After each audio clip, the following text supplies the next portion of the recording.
Welcome to Faith Talks Wood Podcast. I'm Will from Flat Woodworks. And I'm Tom from Mountain Valley Maker. Hey, we're a podcast about everything from Jesus to joinery, and we talk about it all. Tom, I don't know what you've done, but the storms that you had the other night are coming my way, and they're probably in the next 30 minutes are going to hit me. And just so people know, we have a guest on today, and Tom will introduce that guest here in a little while, but we had to cancel or push back the recording because Tom had some crazy storms going through, which took out power and internet and stuff. And that, I think that same line of storms is coming my way, 1,500 miles across the country. Actually, probably further than that, probably 2,000 miles.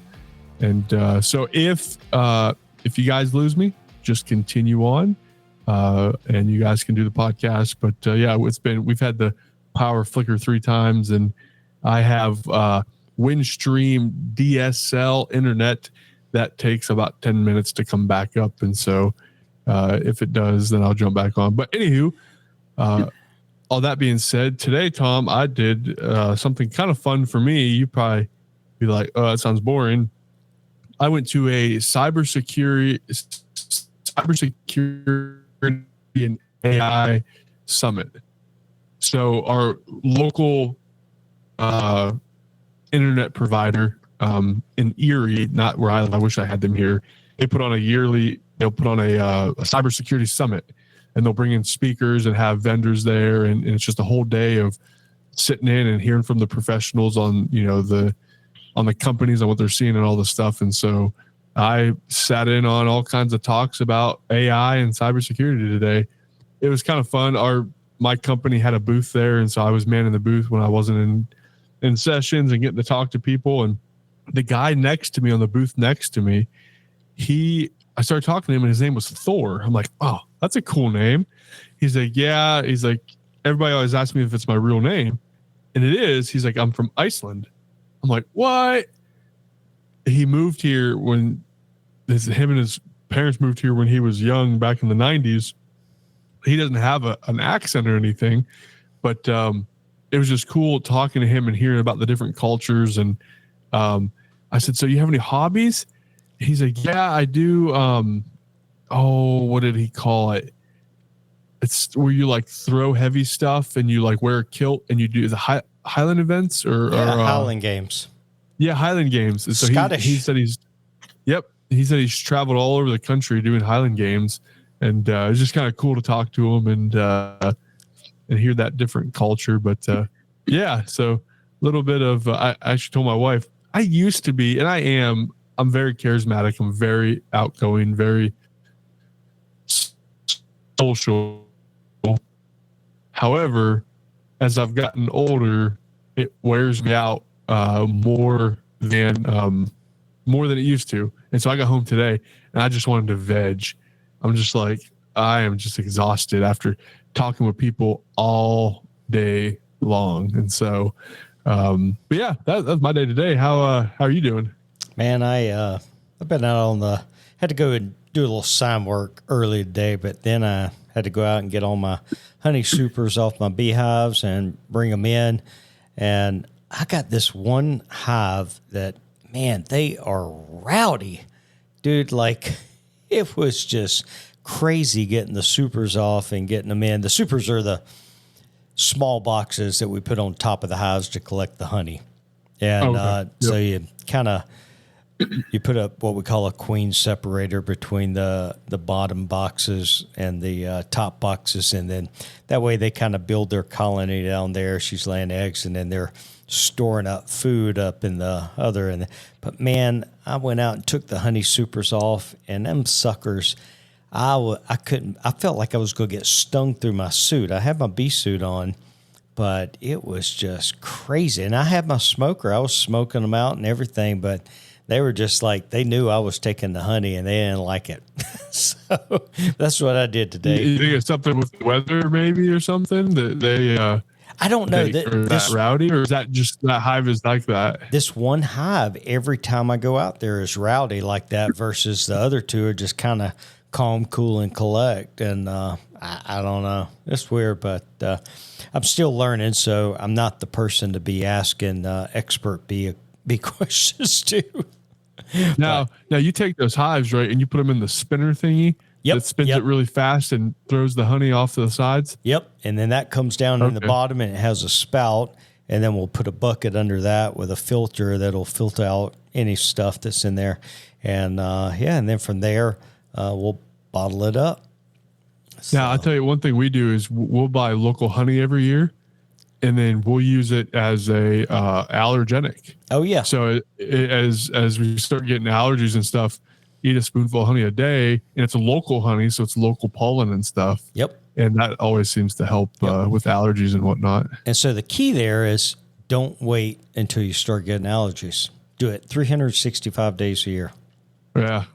Man. That's true. And then like every morning, all of us will take a spoonful of honey and then a shot of apple cider vinegar. There you go. Man. So yeah. Good stuff. Very good. Well, before we get into the guests today, I just want to say thank you to the Patreon supporters. You guys are awesome. And if you want to support us on Patreon, you can do so at patreon.com/Faith Talks Wood. And then also, if you could give us a 5-star review on Apple or the app that you're using to listen, that helps out, helps people find the podcast. And then pray for the podcast. You know, we love this podcast. We think it's, we believe that this is something that God has called us to do. And prayer goes a long way. So without further ado, Tom, who do we have on the podcast today? Yeah, man, I'm excited. So we finally are having somebody that's not too terribly far from me, one state away over in Kansas. But I found Drew on Instagram, and his logo is what attracted me to him. I was scrolling through one day looking at stuff and had some beautiful woodworking.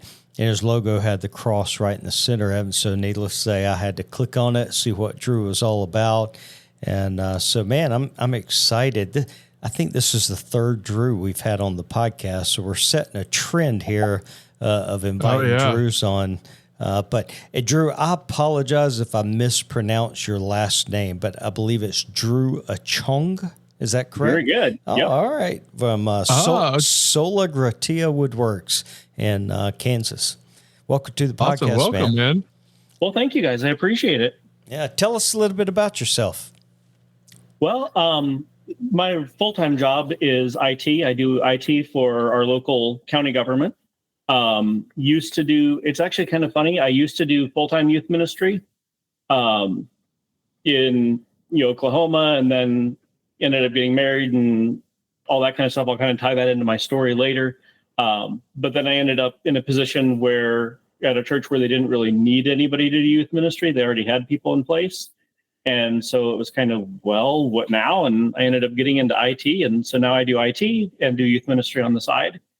And married, I've got 2 girls. They're twins. They just started high school this year. So that's kind of been a transition for them. They've been going to our Christian school pretty much all their lives. So it's been a bit of a change the last couple of weeks going into high school and the big public school. And so all of that's been keeping them busy. So you guys don't have your Christian school, doesn't have high school? No, we're preschool through 8. So. Okay. Gotcha. Oh man. Yeah, that'll be a little bit of a change, but as I always tell people, to be insulated by the Holy Spirit, that when they're going into the school system, that they are that they're covered. So awesome, man.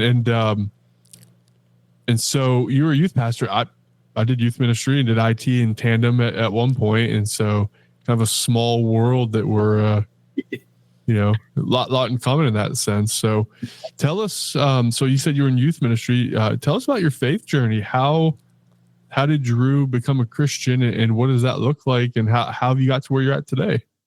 Well, I've been listening to several of your podcasts for a while, and it's been neat hearing people's stories, what they've kind of gone through, what their experiences have been. I am one of those that I've always kind of struggled with. I felt like I don't really have like this amazing story that just draws people in about how God did something amazing. And so I've kind of been thinking a lot about my story. And it's kind of funny. The devotion I was reading this morning had a verse from Deuteronomy, and it's Deuteronomy chapter 4, verse 9. And Moses is talking, and he says, only take care and keep your soul diligently, lest you forget the things that your eyes have seen, and lest they depart from your heart all the days of your life. Make them known to your children and your children's children. And, kind of goes on to talk. And the devotion was talking about how this is, kind of the end of Moses's time before, everybody else got to go into the promised land. And he was kind of giving some of his final sermons. And he was talking about, remember what you've experienced. Remember what God has done for you. And not just remember it, but share it with your children and pass it on. And it kind of hit me today. I think that's kind of a lot of what my story is just all the things that kind of God has done, for me throughout the years. I was born and raised in a Christian home. My parents sang in the choir. My dad was an elder. We did youth group. We had the pastor and his family over for dinner all the time. It was just, church was kind of always, it's always been there. And in our church body, when you kind of hit the middle school age, you do confirmation, catechism, and you basically spend 2 years really in doing an intense study of scripture. And then, that's kind of, as you finish your confirmation, that's when you go, before the congregation and, confess, this is the faith that I believe. And so I did all that, did all the youth group things. So there wasn't really necessarily a time when I just kind of like came to God. It's just, it's just kind of the remembrance that he's always been there in my life. When I got into high school, the youth pastor that we had took us to, we got involved in a kind of an youth outreach program where we would go to different churches in our church body, and we would go out and do evangelism for that church. We would spend, basically one weekend a month. We'd go to a different town, go to their church, go out in the neighborhood, do, door-to-door canvassing type stuff.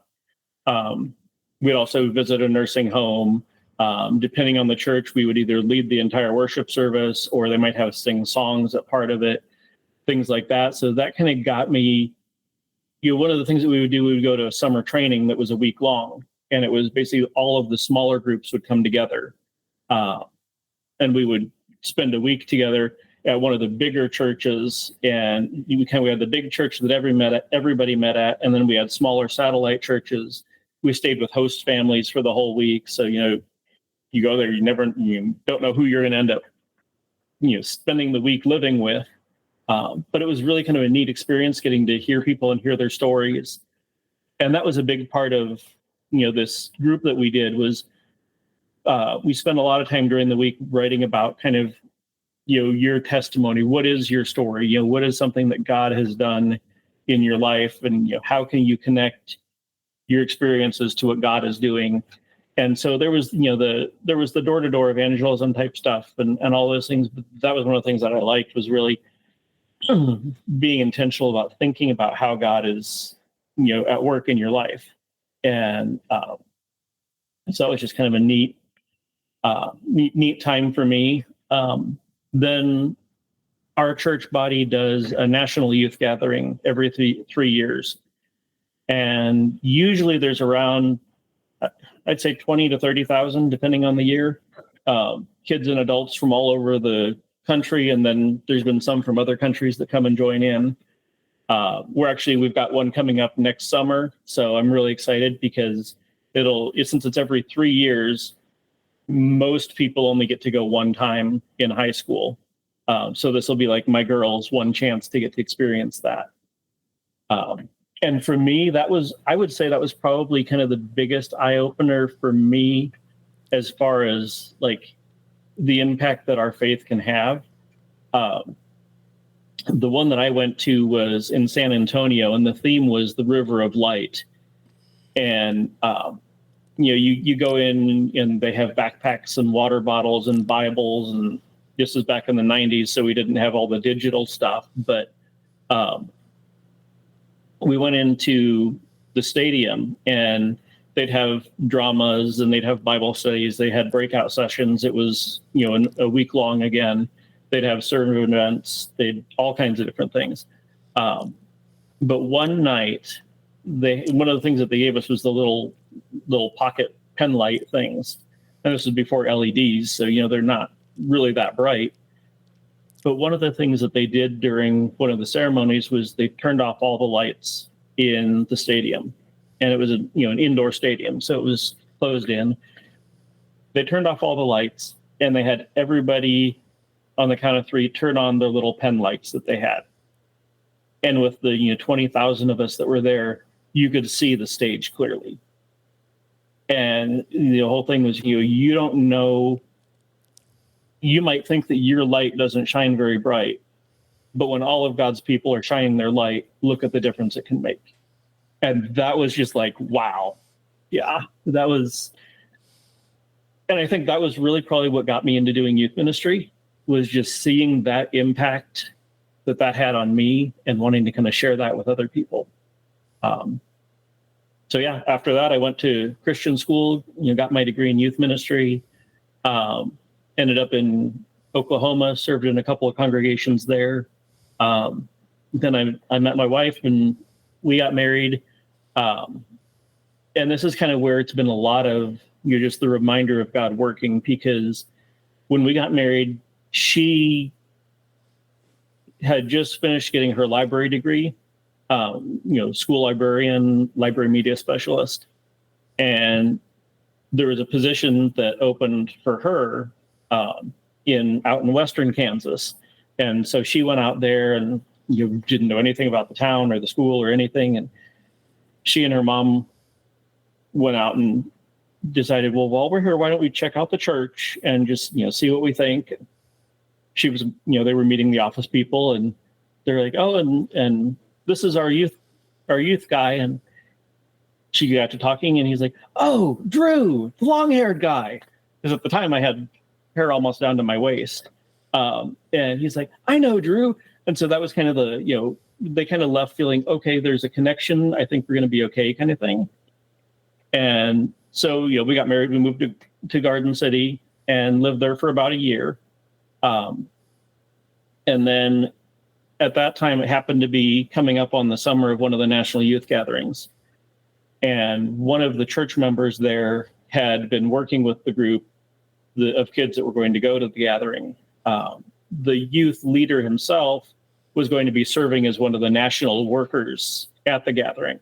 So he had one of his adult volunteers actually lead the group of kids that was going to go. Well, her father was in really bad health, and she approached me about a month or 6 weeks before the gathering and said, Drew, I really feel like I should be here for my dad. Would you be willing to take my place? I told her I would be happy to. A couple of weeks later, her dad ended up dying. And so I told her, I said, you've worked with these kids for a year. If you would like to go, don't feel like you can't because you've already asked me. I said, you're more than welcome to go. And she said, no, I really feel like I need to be here for my mom, kind of helping her through it. So I ended up taking the kids. And kind of the way our church body works, if somebody is looking to call a pastor or a youth leader, we call them directors of Christian education, or like a rostered teacher. Usually they go to their district office. They say, this is what we're looking for. The district office gives them a list of names that are available, nationwide. And then they kind of go through, and some churches do interview processes. Some people, some churches just, kind of read over it and pray for guidance. In this case, they had, gone through and picked out a few candidates.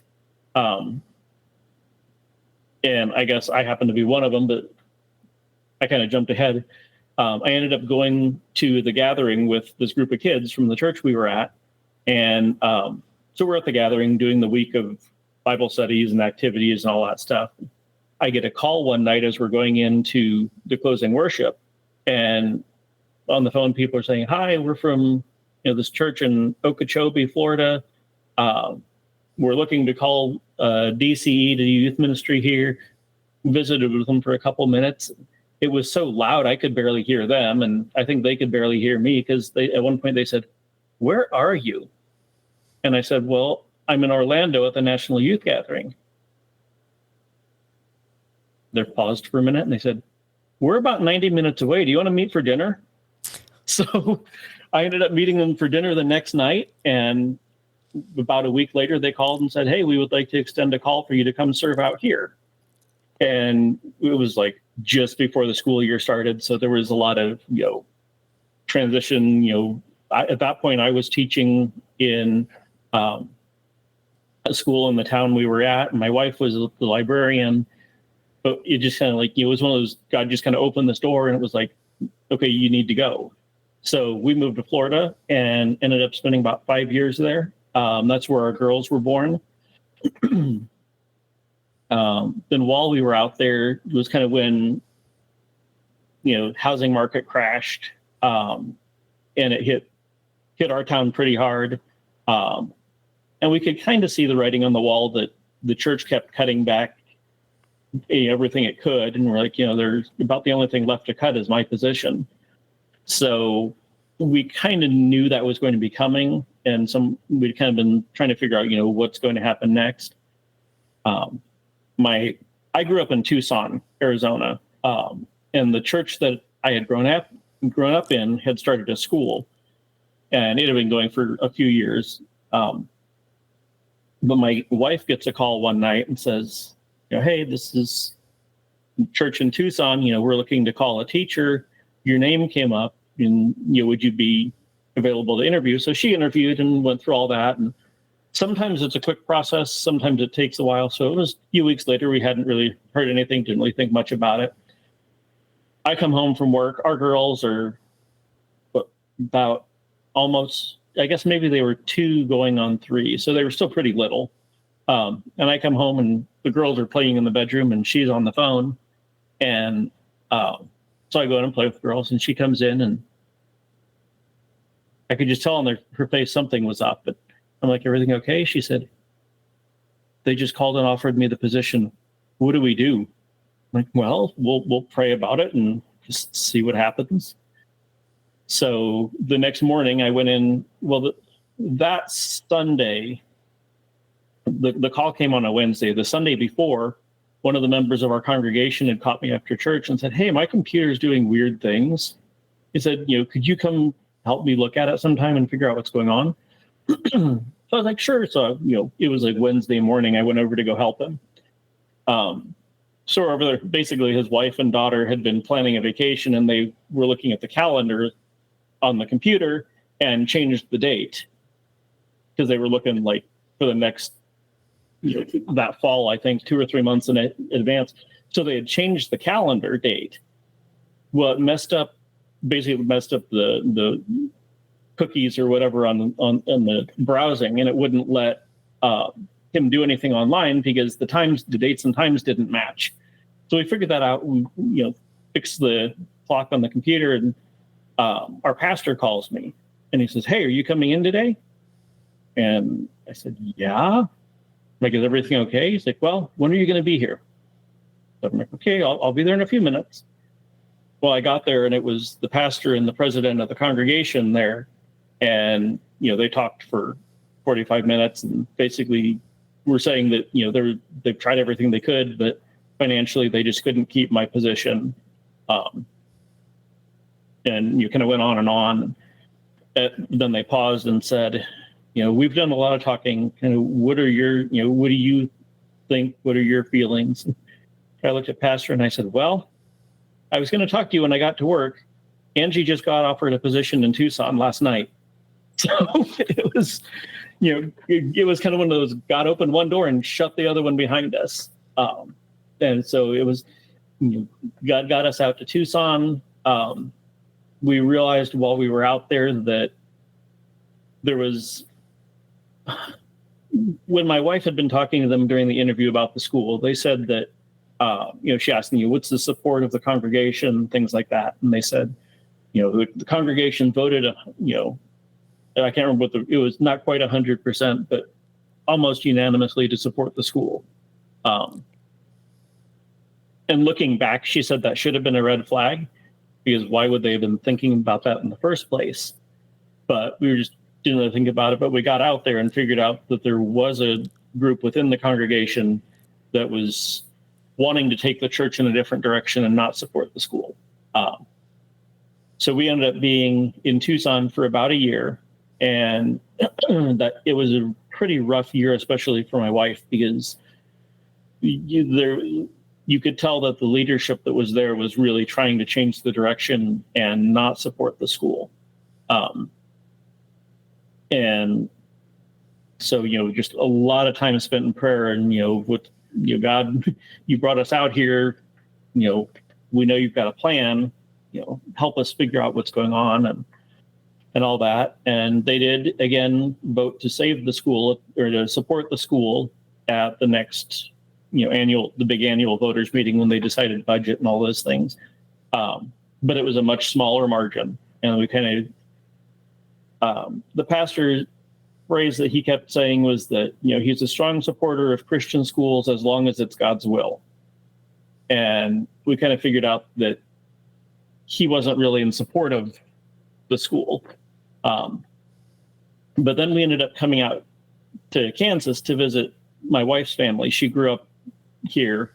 And we came out for vacation for about a week, and we get a call from the church secretary, the church secretary called and asked if pastor could visit with us for a little bit.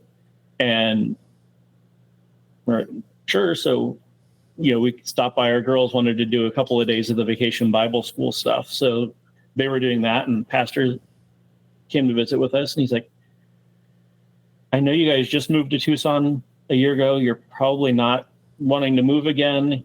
He said, we just had a teacher that left. She took a call to another church. We called a new principal. He doesn't start. I think it was he didn't start for another couple of weeks. He's over in Arkansas. He's willing to drive over tomorrow if you want to interview. So she ended up interviewing for the school position, or the teaching position, at the school she grew up in. And so we went back to Tucson, and a few weeks later, they got the call that they were extending her a formal call to serve as teacher there. And, God brought us back here to Kansas. And we kind of joke around. I grew up in Albuquerque, went to Tucson, went to school in California, then served in youth ministry in Oklahoma. We got married, moved to Kansas, Florida, back to Tucson, and back here to Kansas. So for my wife, she told me, she's like, I feel like I just went in a big circle. And I told her, that's okay. I'm on my second time around. So, but yeah, so for us, it's just been, the whole remembering is, just there's all these signs kind of looking back that, God has provided for us in so many ways and so many different times. And I think for me, that's kind of our big thing is, we tell our girls, they've been really stressed moving from a private Christian school, going to the public school now, as, high school freshmen, worried about, they went from a class of 12 to their first class of the day as band, and they've got 122 kids. So it's a huge change for them. But, that's kind of our whole thing with them is, God's got you. God will take care of you. He'll be there with you all the, in your classes and everything. And they're starting to, a couple of them have said they've said they found a couple Christian kids on campus that they're starting to get to know, and they're like, see, you'll be okay. So I think for me, that's kind of my story, is just that, looking back, we can always, it's hard when you're going through it, but looking back, seeing kind of how God has worked through all of these things in our past, and just knowing that, he's going to continue to be there with us. That's awesome, man. I preached a sermon once where I told a story of my wife and I and how we went on a trip, and we ended up car breaking down and horrible storms. We had to get a rental car. It was a worst day ever, right? And I started the sermon out that way, and then I came back and said, however, God was here in this moment, in this moment, in this moment, in this moment, in this moment, and just kind of, ended the sermon that way. But that's awesome to hear. What denomination are you guys a part of? Lutheran. Yeah. Okay. That's what I was wondering, if it was Lutheran. Yeah. We're awesome. Like, there's different branches. We're LCMS Lutheran. Okay. Missouri Synod. Gotcha. Very good. Yeah. I spent, this is kind of nerding out theology wise. I spent a few months studying about the Reformation and what Martin Luther, what he did, and how he, told the Catholic Church, you guys are losing your way. Sola Scriptura, here we go. That's a 30,000 foot view, but so awesome, man. Well, that's pretty cool that every time a door closed or seemed to not be there, God opened another one, and now you guys are back in your wife's hometown and getting to serve there. And how long have you guys been there? I think we've been here about 10 years. Okay. Actually, maybe a little bit more, because our girls were here for preschool, at least 1 year of preschool, and then they're going into high school now. So yeah, about 10 or 11 years. So that's awesome. Very good. Yeah, it's that's the thing with your story, is that you get to see that fingerprint of God on all the situations and everything that you've been through and what you guys have done. So very cool. So you're a Christian youth pastor, IT guy, and woodworker, very similar to me. Do you also play drums? Because if you did, that'd be crazy. Actually, no, I don't. But okay. I was more the trumpet player. But. Oh, trumpet. Okay. Very good. Hey, I'm all about music. So how'd you get into woodworking? Where did your love and passion for woodworking come from? Well, it's interesting, because when I was a kid, my grandfather on my mom's side did kind of woodworking as a side, kind of a hobby type thing. And I remember at one of the places they lived, they had a carport, and they didn't have an enclosed garage. But along one side, one of the carport, he had enclosed it on that side and built all kinds of cabinetry, and he had all of his tools and all that kind of stuff. And he had made a model of a boat that he wanted to build sometime.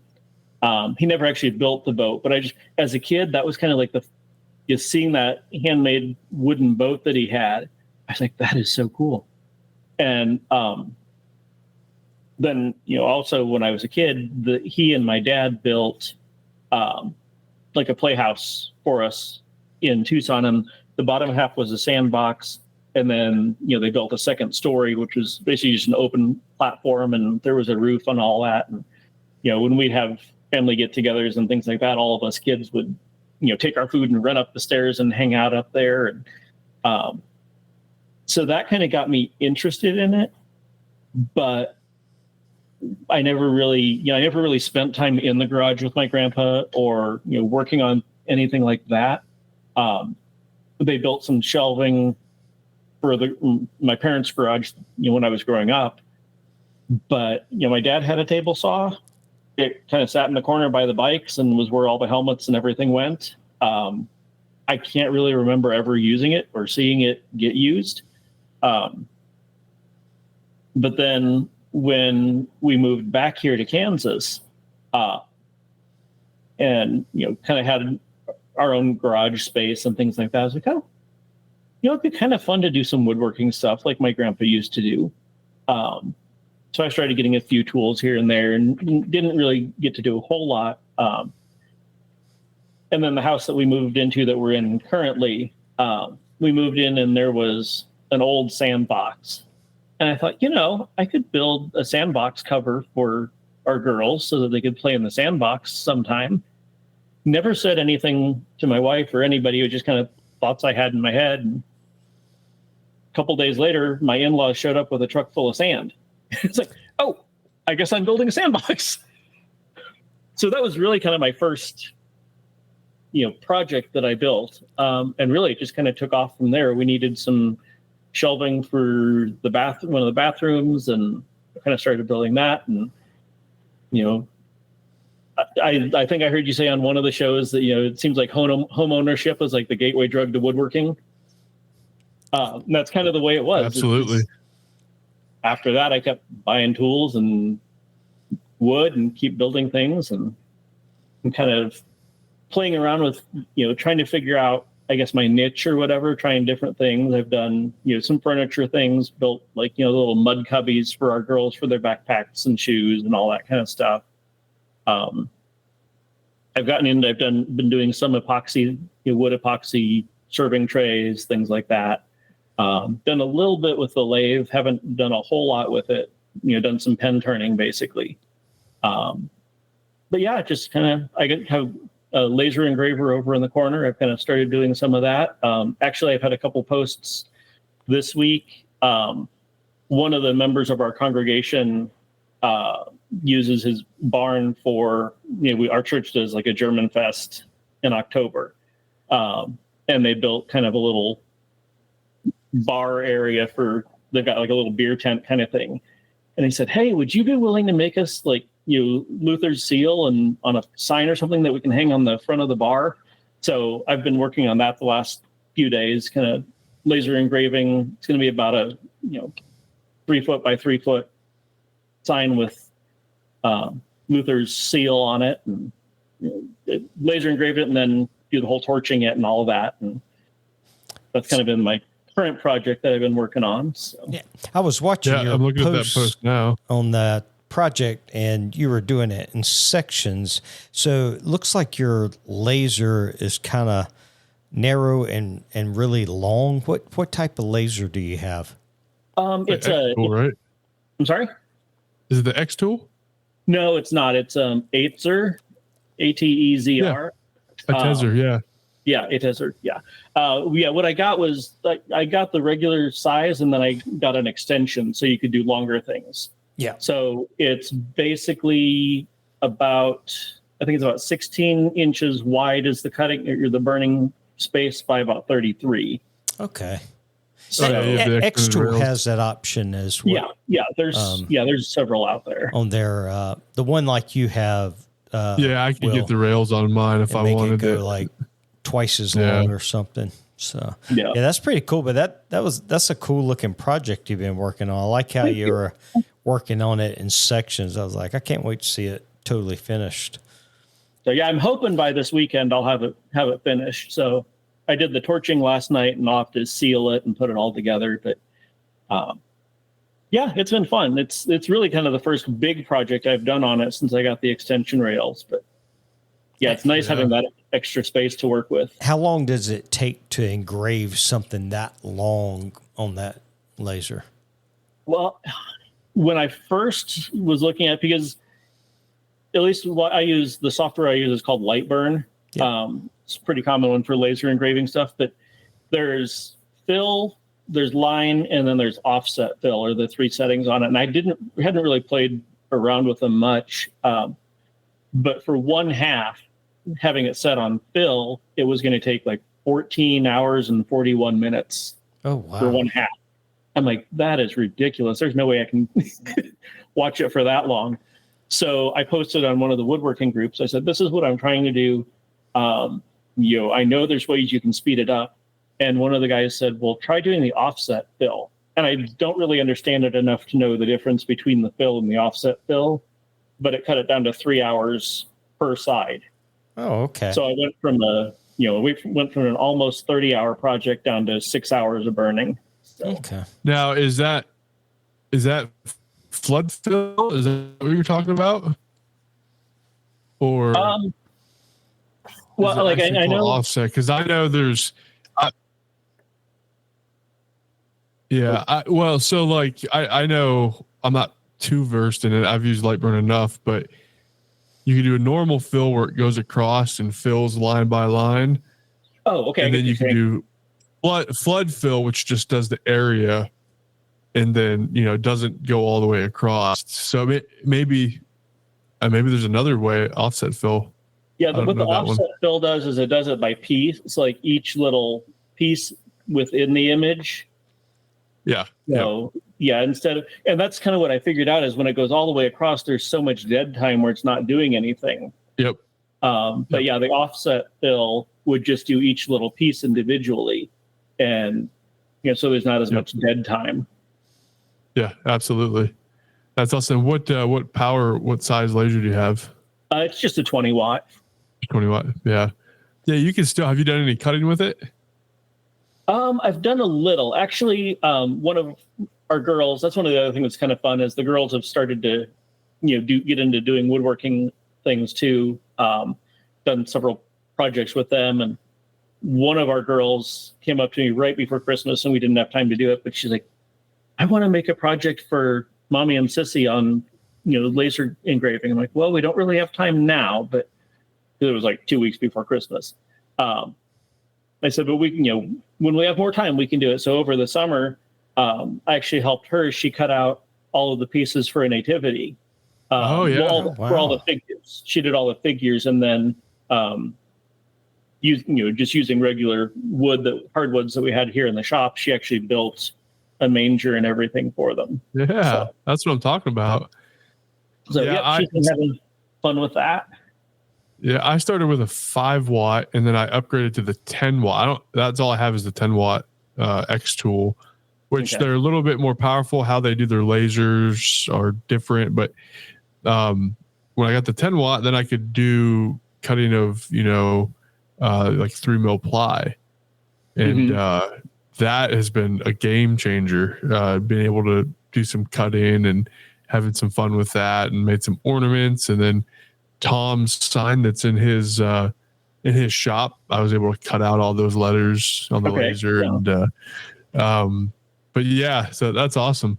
Love the laser engraver. I don't use it enough. I have some projects I need to do with it, but for me, I don't have proper ventilation set up, and so I have a fan and a garage door, and so it's if the weather's bad or something, I can't, I still run it and I'll just crack the garage door or something, but I need proper ventilation. But I'd eventually like to get a bigger, more powerful laser, so maybe when I do that, I'll get proper ventilation. But that's awesome, man.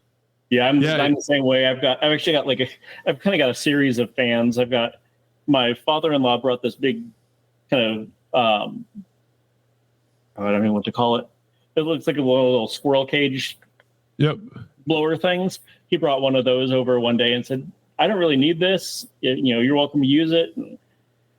So I've got it kind of set up. Yeah, I'll open up the garage door and I'll have a fan blowing from, one side of the laser into the big fan and using that to push the air out of the garage. So, I do the same thing. Yep. That's funny. But yeah, the common theme is home ownership is the gateway to woodworking. I think probably 90% of our guests, and myself and Tom both, right, got into woodworking because I was broke and I needed furniture. So, I see the lathe behind you, and I know you have a laser, and I've seen you make like wooden crosses and other things, but like what's your favorite thing to do? Which one do you like doing the most of?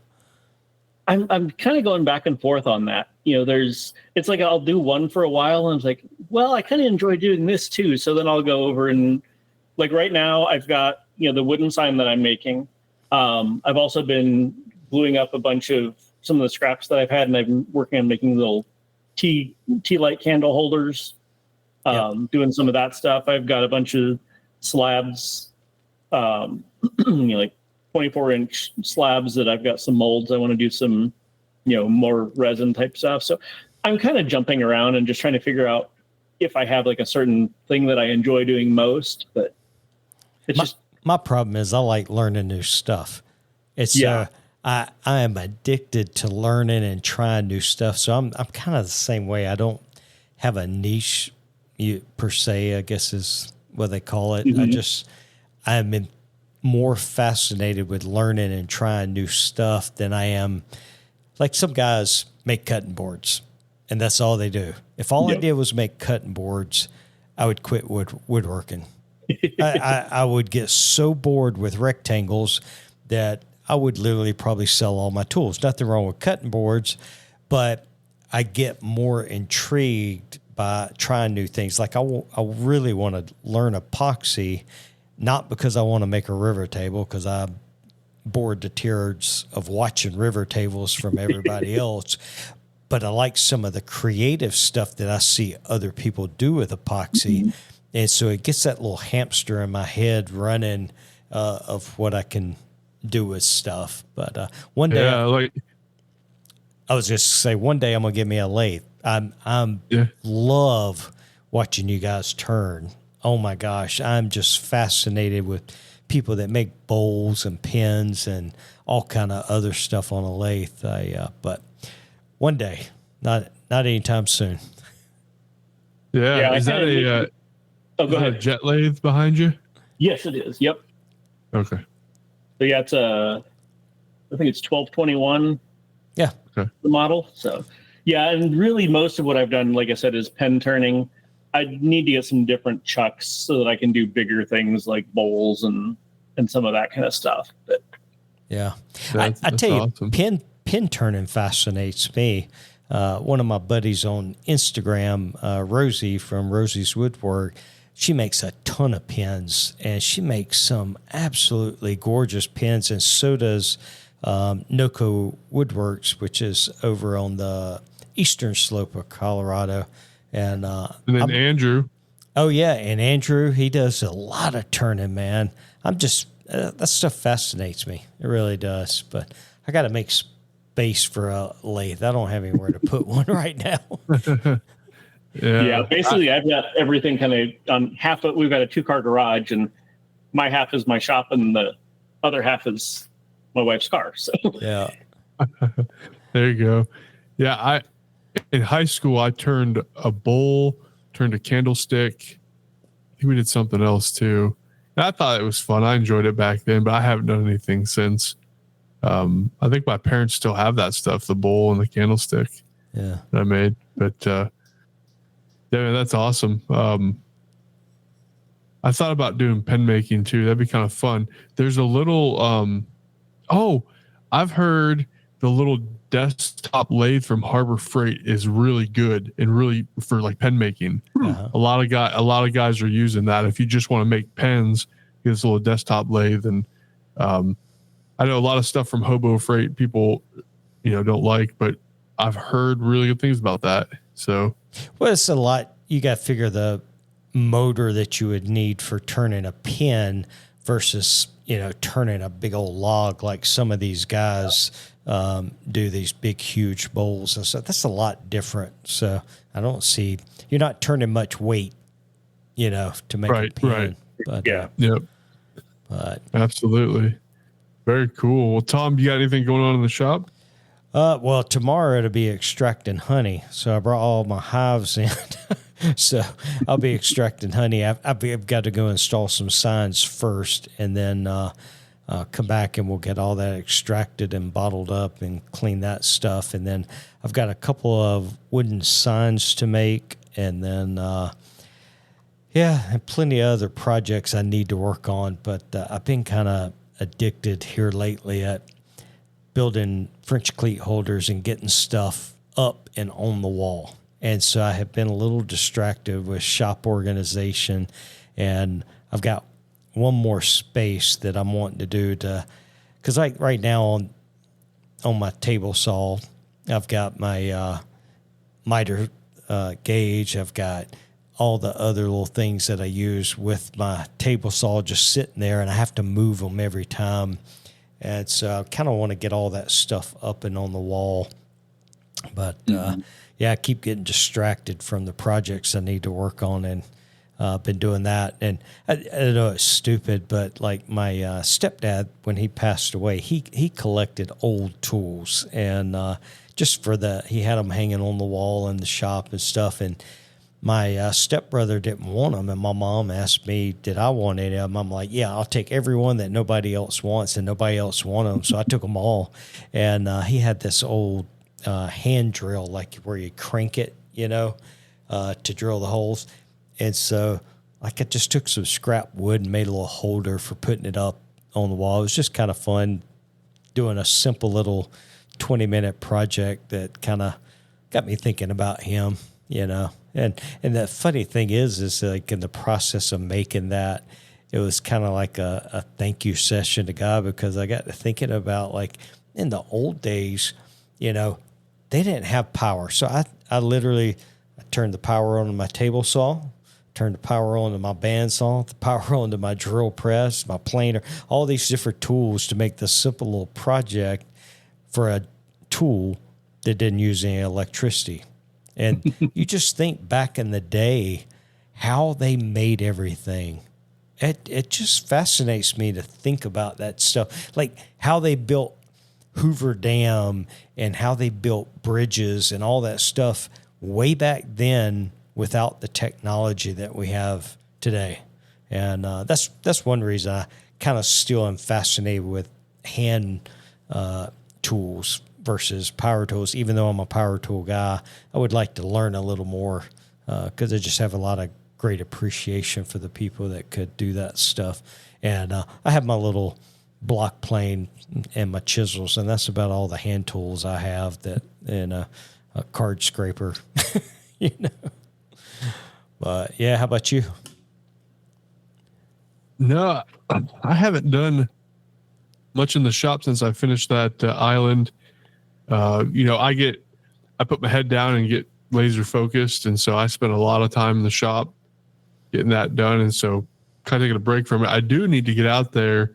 So my church camp that I'm board of director at, where we'll be having the Faith Talks Wood Retreat, it changed over the years. The boys' dorms and the girls' dorms are on opposite sides of the camp. It's 50-acre camp, and they're on opposite sides, as you should, right? And there's old signs that were like somebody burnt boys and girls and put on the dorms, and they're wrong because they've switched over the years. And now the boys are on the other side and the girls are on the other side because they built a new bathhouse connected to the dorms on the other side, and the girls took that over. And then the guys' bathhouse, you have to walk out of the dorm in about 100 yards to get to the bathhouse. And so I want to make new, I want to laser engrave new signs for the dorms, with boys and girls.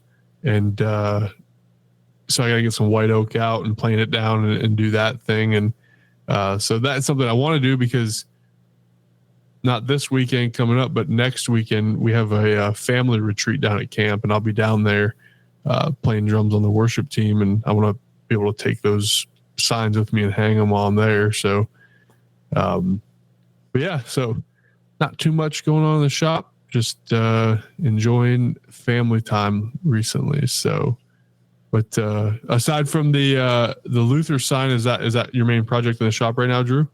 Yeah, that's the main one that I'm working on. Like I said, I've been doing little tea light candle things and just some little things like that. But yeah, the Luther sign is the big one that I'm working on. And then, yeah, I've just got to figure out what to do next. Tom, when you were talking about the French cleat wall, that was one of my projects. We had the garage insulated back in January so that I could actually be out here, all year long. And so that kind of gave me a chance to reorganize the shop and everything. So on one side, I decided to do a peg wall, and on the other side, did the French cleat. And I think that's on one of my posts somewhere too, is one of the girls was helping me build the French cleat wall and put it all up. So yeah, kind of been doing some of that stuff too. So I know it's stupid, but I enjoy building like little holders and stuff for my tools. I don't know why. It's just like, it is satisfying. Yeah. There's nothing technical about it, but it's just something very gratifying about it. So, but one of my favorite projects is that glass storage I made for my wife. Oh yeah, that's nice. Which was just plywood with glue and screws. I mean, nothing fancy, but it's so useful to her. Oh, I bet that makes her life a lot easier. Yeah, and it's big. It's 8 foot long, and so that was kind of fun for me to just. I thought it out because I'm really bad. I don't make plans when I woodwork. I never follow plans. I just go with the flow. And so everything I build, that island I just built, no plans. It was all up here. And then I just, made it happen. And so that's fun to me. I enjoy that. If I had to follow plans, and I've done the plans before, the Adirondack chairs that we have or the Rockler. Well, it sounds like we might have lost the internet connection there with Will. Drew? I think so, yeah. So sounds like those thunderstorms are coming through. So, yep. Well, man, I just want to say thanks for coming on, man. I've enjoyed watching your content on Instagram, and you're not that far away. So one day we're going to have to meet up, either when I'm traveling through Kansas or if you come over here to Colorado, man. I'd love to meet you in person. So where in Colorado are you? I am on the western slope. So as soon as you come on right off of I-70, I literally can, well, in my younger days, I could probably hit a golf ball at I-70, but I could see the traffic there. But yeah, it's as soon as you come over the Rocky Mountains and you're coming down out of the mountains, I'm in a little town called Palisade. It's a town full of peaches and vineyards and all fruit trees, real small, but we love it here, man. Absolutely love it. So, yeah, but man, a few years ago we did the whole Denver, Colorado Springs, all of that for family vacation. Yeah. Well, and I like the eastern slope. My wife's sister lives over there. But I'm going to tell you, when you come over the Rocky Mountains, like it's a whole different atmosphere over here. And the funny thing is like you could be in the eastern part of Colorado and it kind of resembles more like Kansas. You got your cornfields and your wheat fields and all that.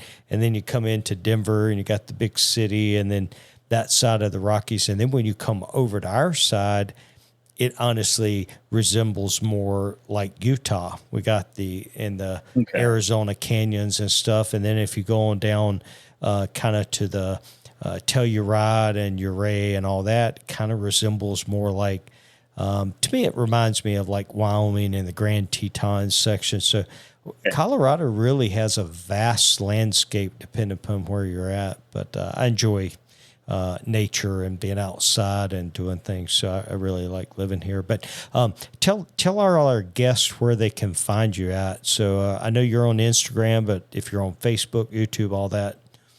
Yeah, I'm most active on Instagram, Sola Gratia Woodworks. That's where you can find me. I do have a Facebook page. Most of what I do on that kind of links back to the Instagram and said, hey, check me out on Instagram. I haven't done YouTube yet. I've kind of thought about it, but I did, if you look at my Instagram, I did one video where I was talking about, I don't remember, but something I was working on, those little tea light candles, and I had issues with the template I was using, and I did a little video. I don't know, it took like, I think I made like 30 recordings before I got one that I was happy with. And I'm like, I don't think I could do YouTube. So I haven't gotten there yet, but maybe someday. Yeah. So yeah, cool. Instagram is really where I'm at the most. So I do have one question for you before we let you off here. So tell me about the name Sola Gratia Woodworks. How'd you come up with that? What's the meaning and all? Yeah. For me, it's Sola Gratia, grace alone. It's Latin, kind of we usually talk in our church, we focus, there's like, you hear 5 solas, Sola Gratia, grace alone, sola fide, faith alone, sola scriptura, scripture alone. Those are the 3 that we kind of talk about the most in our church body. And then sola deo gloria, to God be the glory, to God alone be the glory. And there's one more, I can't remember. Anyway, there's like 5, if you look up 5 solas, you'll see those. And for me, it's Sola Gratia, grace alone. The whole, from Ephesians, we're saved by grace through faith, not of our own works, so no one can boast, all of the idea that it's not anything we do. It's all God, it's all Christ, it's all, God's grace. And, the good works that we do are works that God's created in advance that, for us to Ephesians do. 2:10. Yep. That's actually one of my girls kind of went through a phase where she wanted to create, do drawings for everybody. And she asked us, what's our favorite verse? And so, she made that and did a bunch of little woodworking stuff. And I've got that hanging up in my shop. Yeah. Yep. Man, God, love it. Man, that's awesome. So, I was curious. I meant to ask you that earlier. So, man, I love that. Well, God's grace is a perfect place to end the podcast, man. Thank you so much for coming on, man. And thanks for your friendship on Instagram. I've really enjoyed watching your content and look forward to continue watching it and getting to know you more. So definitely look me up if you're coming over to Colorado, and I'll do the same if I'm coming through Kansas. Yeah, definitely. Man. Yep. So, well, thank you guys for having me. I appreciate it. Yeah, we appreciate you coming on, man. Thank you so much, and have a blessed weekend. So, guys, I apologize, but Will lost power and shot me a text, and so they're without electricity and internet now. So, until next time. I am Tom from Mountain Valley Maker, and Will is still in Pennsylvania without power. So we'll see you on the next one.